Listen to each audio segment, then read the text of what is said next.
안녕하세요. 반갑습니다.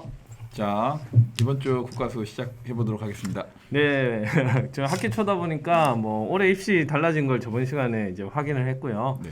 이번 시간에는 올해 이제 수시 모집 이제 조금 더 자세히 들어가서 특징과 전망을 한번 같이 해보기 전에 네. 저희가 이제 드디어 질문이 들어왔습니다. 이 관심 있는 학생들이 있더라고요, 이제. 네, 한번 읽어주시겠어요? 네. 그 1학년 학생인데요. 네. 1학년 학생들은 잘 모를 수 있잖아요. 맞아요. 세특이라는 게 정확히 뭔지 그리고 어떻게 만들어 가야 되는지 궁금합니다. 이렇게 있고 그 주변에서 교과와 연계하여 독서를 하고 독후감을 제출하면 세특에 올라간다 이렇게 말씀하시는데 자, 교과와 연관하여 독서를 해야 하는지 그리고 독서 말고 세특을 채울 수 있는 방법이 무엇이 있는지 궁금합니다. 이렇게 하나 주셨고 그럼 여기까지 하나 끊고 우리가 좀 얘기를 해볼까요? 네. 우리가 일단 세특이라고 하는 게 두 가지로 나눕니다. 이제 개인 세특이라고 하는 것과 네. 과목 세특을 나누게 되는데 네.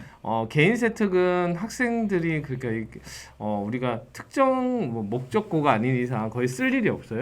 네, 그 개인 세부 능력 특기 사항은 네네. 우리 학교에서는 보통은 잘 쓰지 않는다. 네네 맞습니다. 일반고는 이제 거의 저희가 쓸 일이 없는데 보통 그래서 입시 얘기를 할 때 우리가 세특이라는 표현은 과목 세특을 얘기합니다. 그래서 우리가 과세특이라는 표현도 쓰게 됩니다. 네. 과세특의 목적은 뭐냐면 이 학생이 수업 시간에 네. 어떤 활동을 좀 특별하게 또 우리가 좀 우월하게 또는 뭐 강조점 있게 활동을 했냐는 세부 내용을 쓸 수 있는 그런 학교 생활 기록부 항목이다 이렇게 이제 봐주시면 되는데 예를 들면 저 작년에 그 지금 3학년인 학생 중에 수업 시간에 본인이 그 온라인 수업 때 그 이제 코로나 관련해서 무슨 RNA 관련한 이런 조사를 PPT로 RNA. 네. 시키지도 않았는데 한번 해보겠다고 해서 저 그거를 한번 적어줬어요. 맞아요. 예, 그래서 보통 이제 수업 시간에 우리가 보고서를 발표하거나 네. 아니면 어떤 특정한 그 활동을 이제 주도적으로 이제 참여했을 때 네. 보통 세특을 쓰게 됩니다. 그래서 학생들이 이제 세특이 이제 중요해지지 않았습니까? 네. 그랬을 때 지금 독서 얘기도 나오는데 일단 우리가 배우고 있는 지금 현 교과 과정과 연계된 활동을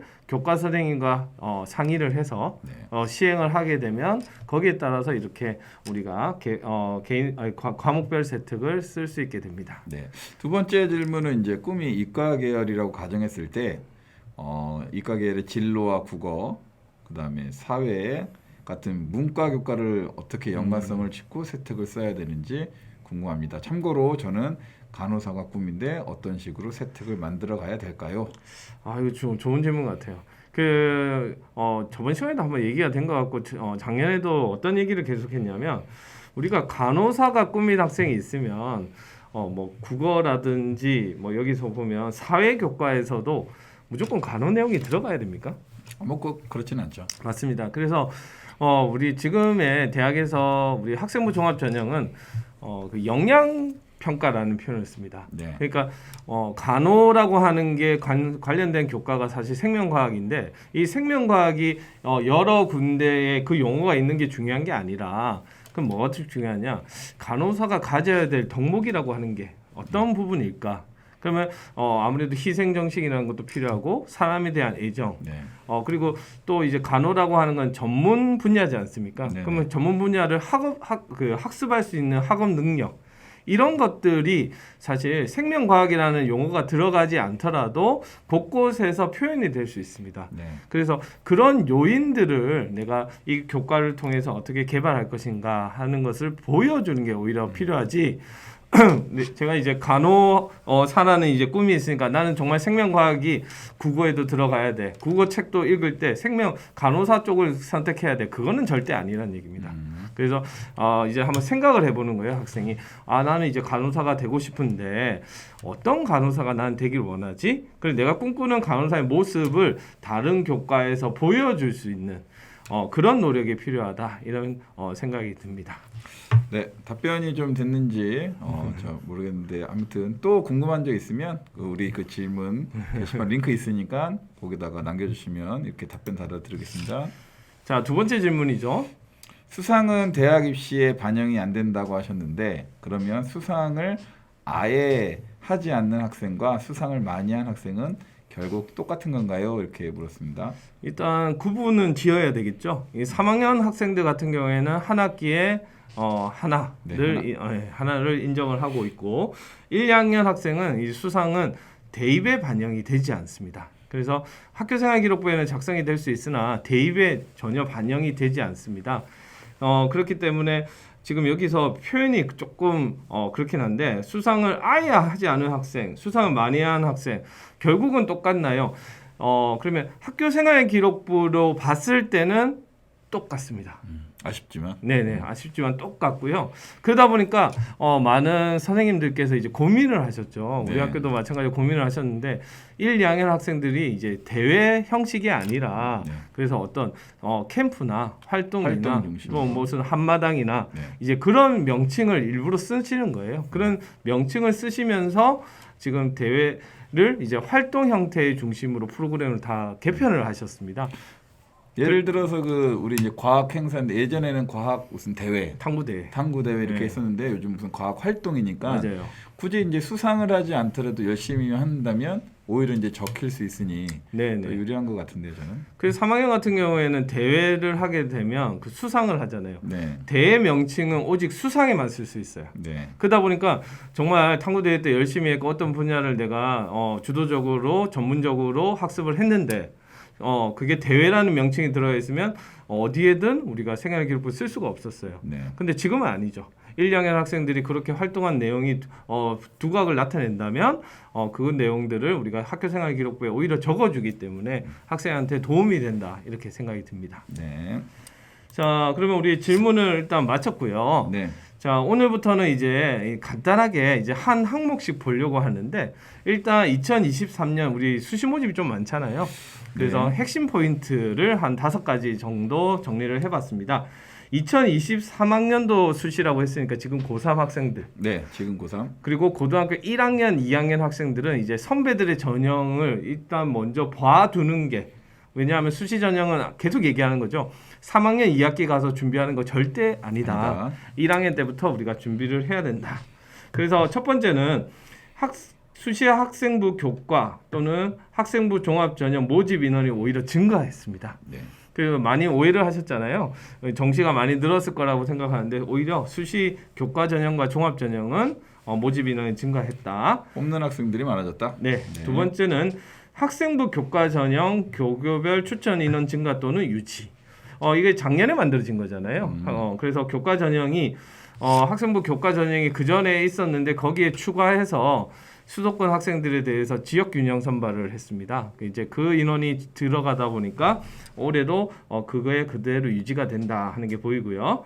논술 전형 모집 인원은 유지, 그러니까 유지라는 표현은 사실 좀 줄어들 것으로 우리가 예상하고 있습니다. 근데 이제 홍익대 세종 캠퍼스가 이제 신설을 하게 되었는데 그러다 보니까 인원수가 조금 유지가 되는 측면이 있다.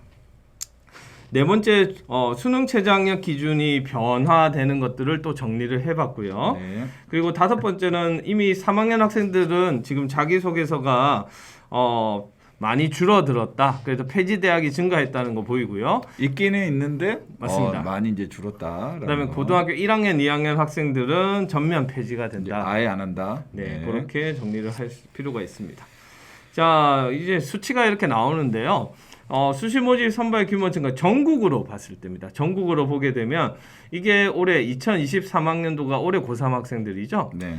와, 이 수시 78이에요. 거의 뭐 80% 육박하고 네. 있네요. 그러니까 많이 줄어든다고 했는데 수치상은 절대 아니다. 네. 그리고 정시 모집은 22% 정도. 오히려 21학년도에 비하면 늘고 있는 것 그러니까 늘었네요. 이게 비하면. 정확하게 보셔야 되는 거예요. 네. 예. 그러니까 우리 뭐 신문 같은 데에서는 정시가 뭐 40% 그거는 수도권에 있는 정말 몇 개 대학에 네. 대한 얘기다 이렇게 말씀드릴 수 있고 그래서 그러면 주요 대학은 어떻게 되냐 조금 구체적으로 가져와서 좀 표가 많습니다. 서울대 같은 경우에는 이제 이 학교들이 대부분 올해 이제 40%를 맞추는 학교들이에요. 그래서 40%를 맞추다 보니까 수시 모집이 다소 주요 대학은 줄어든 게 눈에 보이고요. 네. 그 와중에 이화여대나 지금 홍익대 같은 경우에는 그 교육부에서 지칭한 16개 대학에서 빠졌어요. 그러다 보니까 뭐 자율적으로 굳이 40%를 40%를 맞출 생각이 없다. 이렇게 이제 봐주시면 되겠습니다.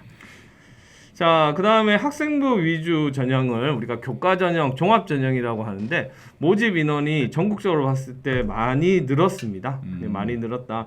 그래서 지금 여기 그래프를 한번 보시면 교과 같은 경우에 파란색 그래프와 지금 주황색 그래프가 보이죠. 네. 그래서 주황색 그래프보다 올해 파란색이 훨씬 조금 더 늘어난 거 보이나요? 네. 네네, 그것도 보이고 학생부 종합 전형은 약간 증가했다 하는 거 이제 보이고요.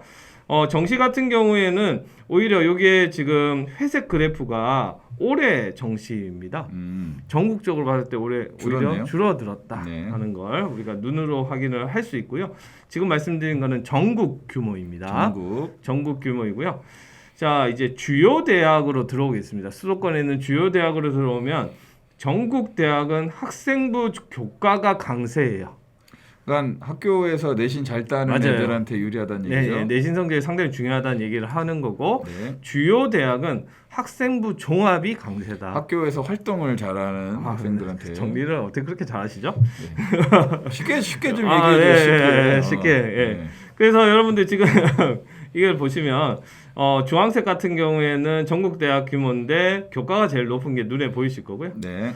그다음에 그 파란색은 종합 해서 수능하고 종합. 근데 수시에서는 종합 전형이 더 우세히 있다. 이렇게 이제 정리가 될 것 같습니다. 눈에 보이시죠? 네. 자, 그다음에 여기 이렇게 가르칠 거야 자꾸 쌤. 이게 네. 이 공식 자료들은 다 표가 이렇게 많아. 좀 쉽게 그려달라 그래 이거. 이게 그래프로 나타내면 오히려 사람들 좋아한다. 아니야? 그러니까 건대, 경희대, 고려대, 동국대, 서강대, 서울대, 서울시립대, 성균관대, 숙명여대, 연세대, 이화여대, 중앙대, 한국외대, 한양대, 홍익대. 네. 그래서 정말 주요 대학이죠, 그죠? 그래서 여기 이제 파란색이 교과예요, 교과. 이 교과 전형들이 눈에 보이실 거고 네. 생각보다 교과 많죠. 그러게요. 네, 그 다음에 지금 주황색이 종합이에요, 그리고 지금 회색이 논술인데 보면 이제 딱 느껴지실 게 이런 표를 보면 네. 고려대가 논술이 없네. 서울대도 없네. 서울대도 없네. 이런 거 있때 아마 눈에 보이실 거예요. 서울시립대도 논술이 있는데 의미는 없어요. 77명 뽑거든요. 조금이네. 네, 그러니까 너무 들어가기 어렵다. 논술 전형은 준비하지 않는 게 좋겠다라는 네. 생각이 들고요. 수능 전형이 이제 약간 하늘색인가요? 제일 아래. 네. 그런 형태가 이제 눈에 보입니다. 어쨌든 우리는 저기로 가잖아요. 수시니까 예. 그러니까 학교의 내신이 정말 비중이 크다고 볼 수 있겠네요. 맞아요. 자, 논술 전형 모집 인원 감소 한번 보겠습니다. 지금 2020년부터 해서 네. 인원은 계속 감소를 하고 있습니다. 계속 감소를 하고 있는데 또 실시하는 대학의 개수는 약간 늘었네요. 늘었어요. 그게 이제 우리가 옛날에 적성 검사라는 표현을 썼는데 수도권에 이제 좀 몇몇 대학들이 적성 검사를 받는데 이제 적성 검사가 전면 폐지가 되면서 그 대학들이 논술 전형 형태로 조금 돌아선 게 보여요. 그래서 아까 홍익대 세종캠도 같은 경우가 되거든요. 그래서 대학의 개수는 늘었지만 전체 뽑는 인원은 지속적으로 감소를 하고 있다. 이렇게 이해해 주시면 되겠습니다. 네. 자, 수능 최장의 기준 이거 중요하잖아요. 이거 중요합니다. 네, 수능 최장의 기준 같은 경우에 지금 앞에 전형명을 보면 네. 대부분 교과 전형이에요. 교과 전형. 작년에 신설된 전형들 많이 보이죠. 학교장 추천 전형, 네. 또는 지역 균형 전형 이것들이 다 지금 학교장 추천 전형 형태로 운영이 되는 전형인데 이 전형들에서 수능 최장의 기준이 많이 변화가 됐습니다. 네. 그래서 일단 완화가 된 대학이 지금 가톨릭대, 그다음에 고려대, 그리고 서울과기대, 세종대, 아주대, 중앙대. 그래서 여기 6개 대학이 조금 완화가 됐어요. 하나 보면 가톨릭대 같은 경우에는 그 지역균형 선발 전형을 쓰려고 하면 최저 기준이 2개 영역 합 6이에요. 이 1학년들은 잘 모를 수 있으니까 풀어서 얘기 한번 해주세요. 이런 건 또 얘기해봐요. 그러니까 우리가 국어, 수학, 영어, 탐구 이렇게 보잖아요.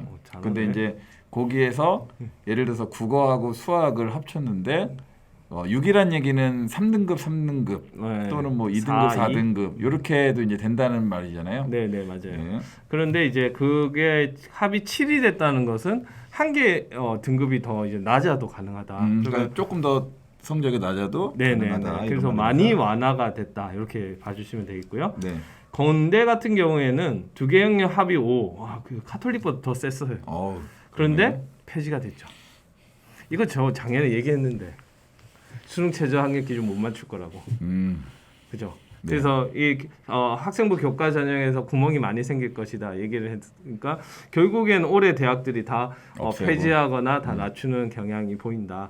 그래서 우리가 학생들 중에 내가 이제 교과 전형 또는 학교장 추천 전형을 한번 써봐야 되겠다 하는 학생이 있으면 수능 최저 학력 기준이 여기서 보면 두 개의 영역을 보통 많이 얘기를 해요. 네. 좀 힘들다고 보는 게 두 개의 영역 합 6 정도거든요. 네. 요 정도 그러면 3등급 정도를 우리가 두 개 영역에서 받으면 충분히 승산이 있다. 네. 그래서 그 건대 같은 경우에 폐지까지 간 이유는 이거 이 수능 최저 학력 걸어 놓으니까 네. 결국에는 그 뽑고자 하는 인원을 못 뽑은 거거든요. 애들이 거기에 다 못 들어오는. 네, 맞습니다. 그래서 이런 것들도 챙기면 학생들한테 또 길이 보인다. 네. 이런 얘기를 드리고 싶습니다. 전략적으로 좀 갈 필요가 있을 것 같아요. 맞아요. 네. 자, 끝났네요. 자, 오늘은 그래도 좀 짧네요. 그래도. 네, 그래서 작년 우리 선배들 이제 네. 선배들 기준으로 바뀐 내용들을 조금 추가해서 정리를 해봤고요. 그러면 이제 수시 전형 한번 정리를 했고 이제 그럼 수시에서 다음 시간에 교과에 대해서 좀 더 알아보고 네. 그 다음 시간에는 종합에 대해서 한번 좀 알아보도록 하겠습니다. 좀 쉽게 좀 풀어서 얘기해줘요. 애들 1학년들도 있는데. 내가 잘 몰라서 그래요. 아무튼 도움이 됐으면 좋겠습니다. 자, 다음 주에 다시 오도록 하겠습니다. 안녕.